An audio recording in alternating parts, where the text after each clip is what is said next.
महाभारत निस्संदेह भारतवर्ष की सबसे बड़ी त्रासदी है। कई घटनाओं के कारण ये महान युद्ध हुआ। कई लोगों के अनुसार इनमें से एक ही कौरवों के पतन का एकमात्र कारण है, जो है द्रौपदी का चीरहरण या वस्त्रहरण।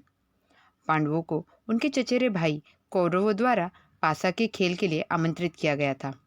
महाभारत के अनुसार इस खेल के पासे सुबाला की जांग की हड्डियों से बनाए गए थे, लेकिन शिवाजी सावंत द्वारा लिखित उपन्यास मृत्युंजय के अनुसार पासे जरासंध की हड्डियों से बने थे।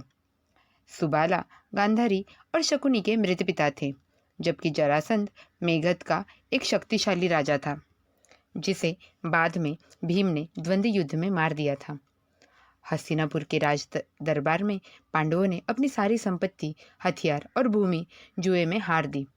पांचों में सबसे बड़े युधिष्ठिर ने पद छोड़ने का निर्णय लिया, लेकिन शकुनी ने उसे ये कहकर प्रोत्साहित किया कि उसके भाई अभी भी उसके साथ है और यदि हम अगला चरण जीत जाए तो वो कुछ भी खो चुका है उसे वापस जीत सकता है।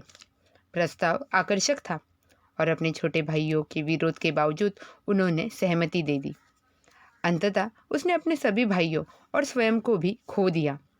उसने अपमान से अपना सिर नीचे झुका लिया और निर्णय किया कि अब खेल बंद कर देना चाहिए। कौरवों ने उन्हें पांडवों की साझा पत्नी द्रौपदी को अपनी बाजी में शामिल करने के लिए प्रोत्साहित किया। युधिष्ठिर सहमत हुए। इस बात से उसके भाई बहुत क्रोधित हो गए, लेकिन क्योंकि वो सबसे बड़े थे, वे उसे इतनी बड़ी गलती करने से नहीं रोक सके। खेल का एक बार फिर शुरू हुआ। पांडव हार गए। सबसे बड़े कौरव दुर्योधन बहुत खुश हुए। दुर्योधन मुस्कुराया और अपने एक सेवक से कहा कि वो उसकी नई दासी द्रौपदी को दरबार में ले आए। पुरुष सेवकों को स्त्रियों के कक्ष में जाने की अनुमति नहीं थी, इसलिए दुर्योधन द्वारा भेजे गए सेवक को द्रौपदी की दासियों द्वारा वापस लौटने का आदेश दिया गया।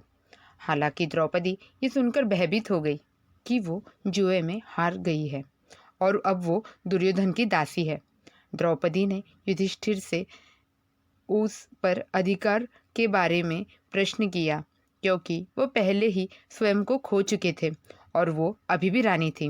दुर्योधन के आदेश का पालन करते हुए दुशासन द्रौपदी के कक्ष में घुस गया और उसे अपने साथ चलने का आदेश दिया।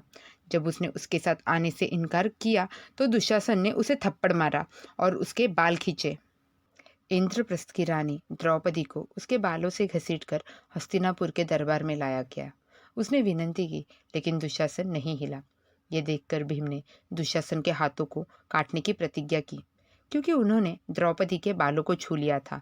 द्रौपदी वहां उपस्थित वरिष्ठों से बार बार युधिष्ठिर द्वारा उसे दांव पर लगाने के अधिकार की वैधता पर सवाल उठाती रही। पांडवों को और अधिक उत्तेजित करने के लिए दुर्योधन द्रौपदी की आंखों में देखते हुए अपनी जांघ को थपथपाता है, जिसका अर्थ ही है कि उसे उसकी जांघ पर बैठना है चाहिए। क्रोध में आकर भीम ने पूरी सभा के सामने प्रतिज्ञा की कि वो दुर्योधन की जांघ तोड़ देगा। इस समय दुर्योधन का भाई विकर्ण दरबार में एकत्रित राजाओं से द्रौपदी के प्रश्न के उत्तर का देने के लिए कहता है। वो अपनी राय देते हैं कि द्रौपदी को सही तरीके से नहीं जीता गया है, क्योंकि युधिष्ठिर ने उसे दांव पर लगाने से पहले ही खुद को खो दिया था। ये शब्द सुनकर कर्ण क्रोधित हो जाता है और कहता है कि जब युधिष्ठिर ने अपनी सारी संपत्ति खो दी है तो उसने अपने पत्नी को भी खो दिया है। कर्ण द्रौपदी को 5 पुरुषों की विवाहित पत्नी होने के कारण वैश्या कहता है। उन्होंने ये भी कहा कि उसे अदालत में घसीटना कोई आश्चर्यजनक कार्य नहीं है, चाहे वो कपड़े पहने या फिर नग्न हो। कर्ण ने दुशासन को द्रौपदी को निवस्त्र करने का आदेश दिया। चेहरे पर व्यंग्यात्मक भाव के लिए दुशासन ने द्रौपदी का भयानक वस्त्रहरण आरंभ किया।